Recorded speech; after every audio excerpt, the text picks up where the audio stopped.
নমস্কাৰ, মোৰ চেনেললৈ আপোনালোকক স্বাগতম জনাই আজি মই সোমবৰীয়া নিৰামিষ এখনি থালি আপোনালোকলৈ লৈ আহিছোঁ। নিৰামিষ থালিখনত আছে মোৰ বাৰীতে হোৱা টাবত হোৱা বিভিন্ন ধৰণৰ বনশাক ঔষধি সম্পন্ন। এয়া হৈছে পননুৱা আৰু মছন্দৰী, ঘৰতে হোৱা আম মই সুন্দৰকৈ প্ৰস্তুত কৰিলোঁ আৰু মই কোমোৰাৰ বনালোঁ এখন জ্বলা চব্জি। এয়া মই মছন্দৰীখিনি পিটিকা বনাই ল'লোঁ, তাতে নহৰু দিলোঁ, এটা বিলাহী দিলোঁ আৰু মছন্দৰীখিনি দি দিলোঁ, নিমখ হালধি অকণমান দি মই ৰেডি কৰিলোঁ। ইফালে বনাই আছোঁ মই কোমোৰাৰ জ্বলা চব্জি। কোমোৰাৰ জ্বলা চব্জিখিনিত মই আদা ৰচুন দিলোঁ আৰু দিলোঁ অকণমান ঘৰতে বনোৱা মছলা। পিটিকাখিনি মোৰ এয়া হৈ গ'ল। তাৰপিছতে আলু দিলোঁ, কোমোৰা দিলোঁ আৰু মই বইল কৰি লোৱা কেইটামান বুট দি দিলোঁ।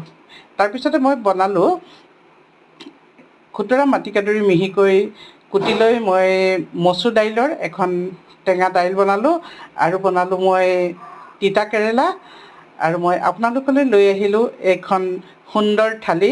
পুনৰ নতুন ভিডিঅ' লৈ অহাৰ প্ৰতিশ্ৰুতিৰে আজিলৈ আহোঁ। ধন্যবাদ।